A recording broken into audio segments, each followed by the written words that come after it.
Okay, in this demonstration video we're going to demonstrate for you the InstAlert 10-panel drug testing kit. Now this is one of the first drug multi-panels to be introduced into the UK marketplace. This InstAlert branding is a professional CE-marked product sold in cartons of 25 individually foil wrapped test kits, and what you're looking at here is one of those foils. InstAlert is the trademarked brand. Innovacon is the manufacturer based in North America. CE marked, and on the reverse of the foil you'll see the basic coding information, which is the multi-drug one-step test panel screen, DOA-1104. Standard coding for a 10 panel is 1104 with the InstAlert product, and you'll also see the drug abbreviation codes, which is the standard format that's chosen on that 1104 panel. This is available in a multiple choice of different panel combinations, but our standard 1104 in the UK is cocaine, amphetamine, methamphetamine, cannabis, methadone, ecstasy, opiates, barbiturates, benzos and TCA. Now also on the reverse of the foil you'll have the lot number and the expiry date. It's marked as an in vitro diagnostic for human testing purposes. This is a medical certified in vitro diagnostic device, so it's got IVD certification, that's part of its quality certification. And the storage on the membranes in foil should be between 2 and 30 degrees. So if we show you what you get when you actually open up the foil and remove the card, this is a standard format for multi-panel InstAlert drug screens. You've got example positive and negative results showing there, an area for ID of the sample, the dates it's taken from, and the operator's identification if required. Now in these windows here you've got the coding for the individual drug groups, 5 on each side on a 10 panel.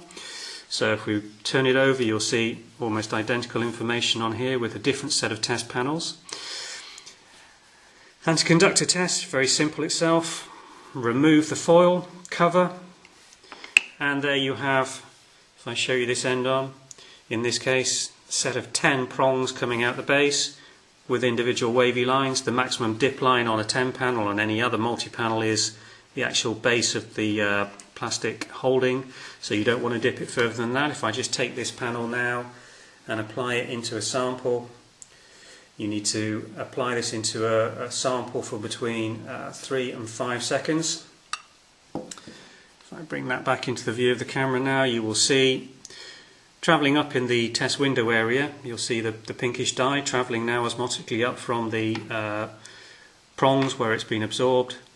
And at this stage it's perfectly okay for you to recover the prongs, and we're basically now waiting for the development of control and test lines. Now the beauty of the multi-panel test is that you've got clearly marked on these panels the control line area and the test line area. So it's very easy to interpret. You're looking at individual drug codings on here, MDMA for ecstasy, MOP for opiates, BAR for barbiturates, so it's almost self-explanatory.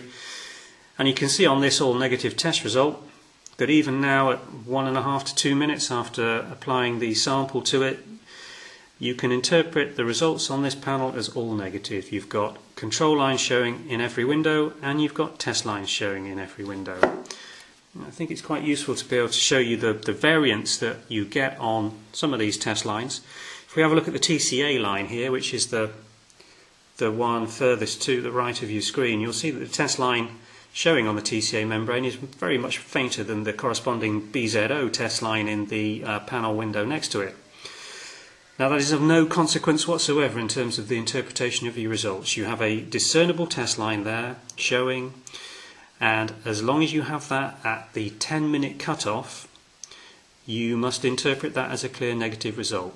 I've got a faint test line showing at 1 to 2 minutes, so I'm interpreting that as a clear negative test result for TCA. Even though it's much fainter, thinner, and not as colour dense as the BZO, you must not try and draw any inference by that. It is a negative test result.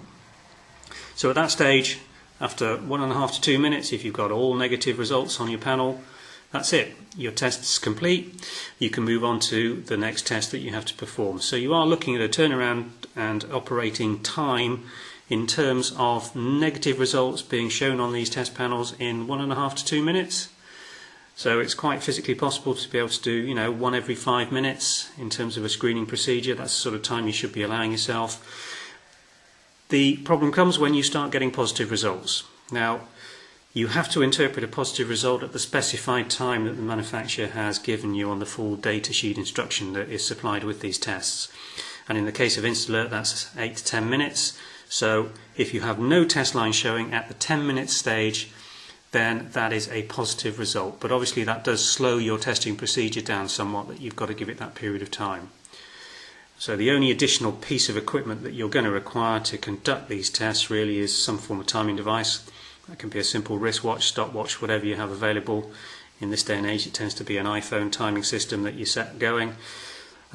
They are extremely accurate and reliable. You're looking at, across the 10 range of membranes here, between 97 and 99% accuracy. Each specific membrane has been batch certified and will have a certificate available on the batch and lot number should you require that. These are non-evidential tests in terms of how you can proceed with the information. They are screening tools intended for wheedling out all your negative results quickly, easily and cheaply.